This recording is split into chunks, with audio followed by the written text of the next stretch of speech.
ജാതിമാറ്റ തട്ടിപ്പിൽ സംസ്ഥാന പോലീസ് മേധാവിക്ക് പരാതി നൽകി നാടാർ സംഘടനകൾ.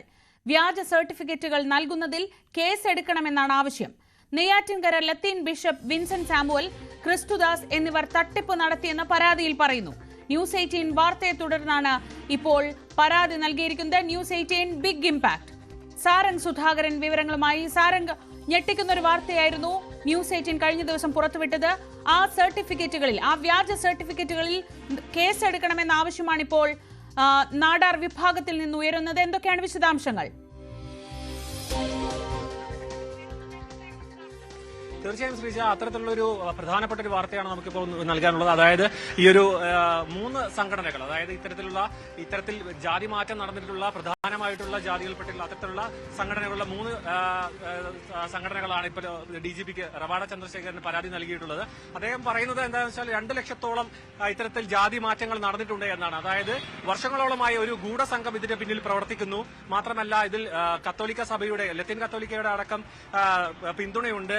ഇത്തരത്തിൽ വ്യാജ സർട്ടിഫിക്കറ്റുകൾ നൽകുന്നതിൽ ഇതിൽ എല്ലാവർക്കും അറിഞ്ഞുകൊണ്ട് തന്നെയാണ് ഇത്തരത്തിലൊരു നടപടി നടക്കുന്നതെന്നാണ് നമുക്ക് മനസ്സിലാക്കാൻ കഴിയുന്നത്. ഒപ്പം തന്നെ ഇതിൽ നമുക്ക് മനസ്സിലാക്കാൻ മറ്റൊരു കാര്യം എന്ന് പറയുന്നത്, ഇവർ ഈ ഒരു രേഖകളുമായിട്ടാണ് DGPക്ക് കൃത്യമായി പരാതി നൽകിയത്. അതായത് 100-ലധികം ഇത്തരം ജാതി മാറ്റം നടത്തിയ, അനധികൃതമായി ജാതി മാറ്റം നടത്തിയ വ്യക്തികളുടെ വിവരങ്ങൾ അടങ്ങിയിട്ടുള്ള രേഖകളടക്കം നൽകിക്കൊണ്ടാണ് ഇത്തരത്തിൽ പരാതി നൽകിയത്. രേഖകളുടെ കോപ്പികൾ നമുക്ക് ലഭ്യമായിട്ടുണ്ട്. അതിൽ തന്നെ നമുക്ക് വ്യക്തമാണ് ചെറിയൊരു കാലയളവിൽ തന്നെ ഉണ്ടായിട്ടുള്ള ഇത്തരത്തിലുള്ള ഒരു ജാതി മാറ്റം എത്രത്തോളം വലിയൊരു തട്ടിപ്പാണ് ഇപ്പോൾ നടന്നുകൊണ്ടിരിക്കുന്നത്. അതായത് ഈ മുഴുവൻ രേഖകളും ശേഖരിച്ചുകൊണ്ട് വലിയൊരു പരാതി മുഖ്യമന്ത്രിക്കടക്കം നൽകാനുള്ള നീക്കമാണുള്ളത്. ഇതിപ്പോൾ കേസെടുത്ത് ഇതിൽ അന്വേഷണം പ്രഖ്യാപിക്കാനുള്ള സാധ്യത വളരെയധികം മുന്നോട്ട് വരികയാണ്. കാരണം അതുമാത്രമല്ല, DGP കമ്മീഷണർക്ക് പരാതി നൽകാനും അതിന്റെ അടിസ്ഥാനത്തിൽ അന്വേഷണമായി മുന്നോട്ട് പോകാനുള്ള സാധ്യത നമ്മൾ മുൻകൂട്ടി കാണുന്നുണ്ട്.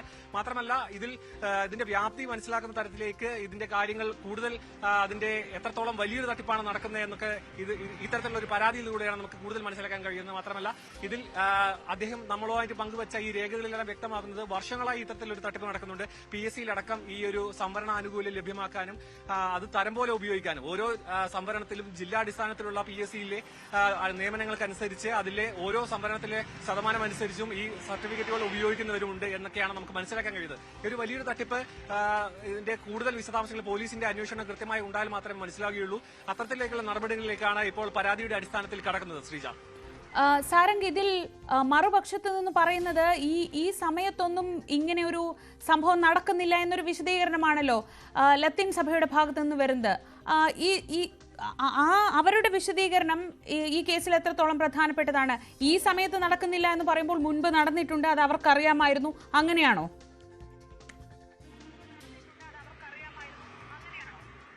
അങ്ങനെയാണ് നമുക്ക് മനസ്സിലാക്കാൻ കഴിയുന്നത്. അതായത് ഇത് പൂർണ്ണമായും അങ്ങനെ ഒരു സംഭവമേ ഇല്ല എന്ന തരത്തിലേക്കൊന്നും അവർ നിഷേധിക്കുന്നില്ല. പക്ഷേ ഇത് മുൻപ് നടന്നിട്ടുണ്ട് എന്ന് പരോക്ഷമായി അവർ സമ്മതിക്കുന്നുമുണ്ട്. ഇതിൽ കൃത്യമായി ഇതിന്റെ രേഖകളടക്കം മുന്നോട്ട് വെച്ചിട്ടുള്ള നമ്മൾ ന്യൂസ് റിപ്പോർട്ടിൽ തന്നെ നമുക്ക് മനസ്സിലാക്കാൻ കഴിയും ഇത് നടന്നിട്ടുള്ളത് കാര്യം തന്നെയാണ്. ഇതിൽ കൃത്യമായ വ്യക്തികളെയും മറ്റും ചൂണ്ടിക്കാട്ടി തന്നെ നമ്മൾ പറഞ്ഞിട്ടുള്ളതാണ്. അതിൽ തന്നെ നമുക്ക് മനസ്സിലാക്കാൻ കഴിയും ഇത് ഇവരുടെ ബോധ്യത്തോടു കൂടി തന്നെ നടന്നിട്ടുള്ള ഒരു കാര്യം. പക്ഷേ ഇപ്പോൾ അതിന്റെ വ്യാപ്തി എത്രത്തോളം ഉണ്ട്, ഇപ്പോൾ നടക്കുന്നില്ല എന്നൊരു വാദമാണ് സഭകളും മറ്റും മുന്നോട്ട് വെച്ചിട്ടുണ്ടായിരുന്നത്. പക്ഷേ ഇത് മുൻപ് വ്യാപകമായ രീതിയിൽ നടന്നിട്ടുണ്ട് എന്ന് തന്നെയാണ് നമുക്ക് മനസ്സിലാക്കാൻ കഴിയുന്നത്. ഇപ്പോഴും നെയ്യാറ്റിൻകര ആ ഭാഗങ്ങളിലാണ് ഈ പരാതിയിലടക്കം കൂടുതലായും സൂചിപ്പിക്കുന്നത് ഇത്തരത്തിലുള്ള വ്യാപകമായ തട്ടിപ്പ്. ഏറ്റവും കൂടുതൽ വ്യാപ്തിയിൽ നടന്നിട്ടുള്ളത് നെയ്യാറ്റിൻകര താലൂക്കിൽ മറ്റുമാണെന്നാണ്. കാട്ടാക്കട ഉൾപ്പെടെ നെയ്യാറ്റിൻകര എല്ലാ ഭാഗത്തും ഇത്തരത്തിലുണ്ടെങ്കിൽ നെയ്യാറ്റിൻകര ഭാഗത്താണ് ഇത്രയും കൂടുതലായിട്ട് ഇത്തരം ഒരു ജാതി മാറ്റം നടന്നിട്ടുള്ളതെന്ന് മനസ്സിലാക്കുന്നത്. അതിൽ തന്നെ നമുക്ക് അറിയാം ഇത് ഇപ്പോഴും രഹസ്യ സ്വഭാവത്തിൽ നടന്നുകൊണ്ടിരിക്കുകയാണ്. അത് ഒരു ഇത്തരത്തിലുള്ള പോലീസിന്റെ അന്വേഷണത്തിൽ മാത്രമേ നമുക്കിതിരെ കൂടുതൽ വശങ്ങൾ മനസ്സിലാക്കാൻ കഴിയുള്ളൂ. ശ്രീജ, സാരംഗ് സുധാകരനാണ് വിവരങ്ങൾ നൽകിയത്. News 18 big impact. കഴിഞ്ഞ ദിവസം ന്യൂസ് 18 പുറത്തുവിട്ട സുപ്രധാനമായ വാർത്തയിൽ ആനുകൂല്യങ്ങൾ നേടിയെടുക്കുന്നതിനായി ജാതി തട്ടിപ്പ് വളരെ വ്യാപകമായി നടക്കുന്നു എന്ന ആ വാർത്തയിൽ ഇപ്പോൾ വലിയ രീതിയിൽ ഇടപെടൽ ഉണ്ടാവുകയാണ്. നാടാർ സംഘടനകൾ DGPക്ക് ഈ വിഷയത്തിൽ പരാതി നൽകിയിരിക്കുന്നു. വെറും പരാതിയല്ല, നെയ്യാറ്റിൻകര ലത്തീൻ കത്തോലിക്ക സഭ ബിഷപ്പ് വിൻസെന്റ് സാമുവൽ, ക്രിസ്തുദാസ് തുടങ്ങിയവർ തട്ടിപ്പ് നടത്തി എന്നുന്നയിച്ചുകൊണ്ട് ഒരു പരാതിയാണിപ്പോൾ നാടാർ സംഘടനകൾ നൽകുന്നത്. മുഖ്യമന്ത്രിയെ അടക്കം പരാതിയുമായി സമീപിക്കാനാണ് ഇവർ ആലോചിക്കുന്നത്. അതേസമയം ലത്തീൻ സഭയുടെ ഭാഗത്ത് നിന്ന് വരുന്നത് കാര്യമായി അവരറിയാതെ ഈ തരത്തിലൊരു തട്ടിപ്പ് നടക്കുന്നു, ആനുകൂല്യങ്ങൾ എടുക്കാൻ വേണ്ടി ഈ തരത്തിലൊരു തട്ടിപ്പ് നാടാർ സംഘടനകൾ അല്ലെങ്കിൽ നാടാർ വിഭാഗത്തിൽപ്പെട്ടവർ നടത്തുന്നു എന്നതാണ് മറുപുറത്തു നിന്നുള്ള ആരോപണം.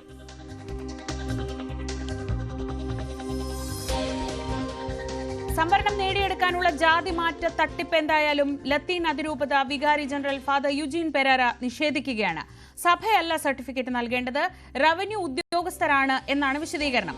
സർട്ടിഫിക്കറ്റിൽ കൃത്യത ഉറപ്പാക്കേണ്ടതും നടപടിയെടുക്കേണ്ടതും റവന്യൂ ഉദ്യോഗസ്ഥരാണ്. വർഷങ്ങൾക്ക് മുൻപ് പരാതി ഉയർന്നിരുന്നെങ്കിലും ഇപ്പോൾ അത്തരത്തിലുള്ള ഒരു പരാതികളും ശ്രദ്ധയിൽപ്പെടുന്നില്ല എന്നും ഫാദർ യുജീൻ പെരേര പറഞ്ഞു. ഉത്തരവിൽ പറഞ്ഞിരിക്കുന്നത് റവന്യൂ ഉദ്യോഗസ്ഥര് ബിഷപ്പുമാര് സഭയിൽ നിന്ന് കൊടുക്കുന്ന സർട്ടിഫിക്കറ്റ് പരിശോധിച്ച് അതിന്റെ വസ്തുത എന്താണെന്ന് മനസ്സിലാക്കിയിട്ട് വേണം സർട്ടിഫിക്കറ്റ് കൊടുക്കാൻ. അല്ലാതെ സഭയല്ല സർട്ടിഫിക്കറ്റ്, റവന്യൂ ഉദ്യോഗസ്ഥരാണ് സർട്ടിഫിക്കറ്റ് കൊടുക്കുന്നത്. ആ റവന്യൂ ഉദ്യോഗസ്ഥർ കൊടുക്കുന്ന സർട്ടിഫിക്കറ്റ് വസ്തുതയാണോ എന്ന് പരിശോധിക്കേണ്ട ഉത്തരവാദിത്വം റവന്യൂ ഉദ്യോഗസ്ഥർക്കാണ്.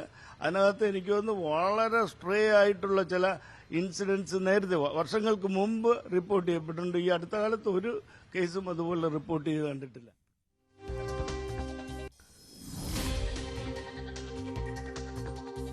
ന്യൂസ് 18 പുറത്തുവിട്ട സുപ്രധാനമായ വാർത്ത വലിയ ചർച്ചയാവുകയാണ്. ഇപ്പോൾ നമ്മൾ കേട്ടത് ലത്തീൻ സഭയുടെ ഭാഗത്തു നിന്നുള്ള ഒരു വിശദീകരണമാണ്. ഈ വിഷയത്തിൽ സഭയ്ക്കൊന്നും ചെയ്യാനില്ല. സർക്കാർ ഈ ആരൊക്കെയാണോ ഇത് മാറ്റി നൽകുന്നത് അല്ലെങ്കിൽ ഈ സർട്ടിഫിക്കറ്റ് നൽകുന്നത് അവരുടെ ഭാഗത്താണ് അതിന്റെ ഉത്തരവാദിത്വം എന്നതാണ് ലത്തീൻ സഭയുടെ നിലപാട്. അതേസമയം ബിഷപ്പുമാരുടെ അടക്കം അറിവോടെയാണ് ഈ വലിയ തട്ടിപ്പ് നടക്കുന്നത് എന്നാരോപിച്ചാണ് ഇപ്പോൾ നാടാർ സംഘടനകൾ DGPയെ പരാതിയുമായി സമീപിച്ചിരിക്കുന്നത്.